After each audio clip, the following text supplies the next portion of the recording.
aan sy se uitliggedig vir die week 2 tot 8 Julie is 'n saadjie vir sysies, geskryf deur Johan Bester.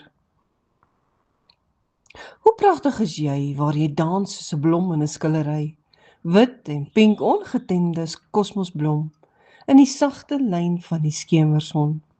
Jou goue hare wieg in die ritme van die wind. Glinster, nimfe, skoenlampers, bye, alles blom om jou. So verlang ek na jou, as my binneste so in vaal kleure toevou. Hoe sal daar weer sin in my lewe kom, as die verf op 'n skilderdoek vol woorde verdroog, en my ink net in skewe lyne oor papier vloei, en my wese skeef bly groei. Miskien is ek nou maar net 'n saadjie vir sysies en rooibekkies.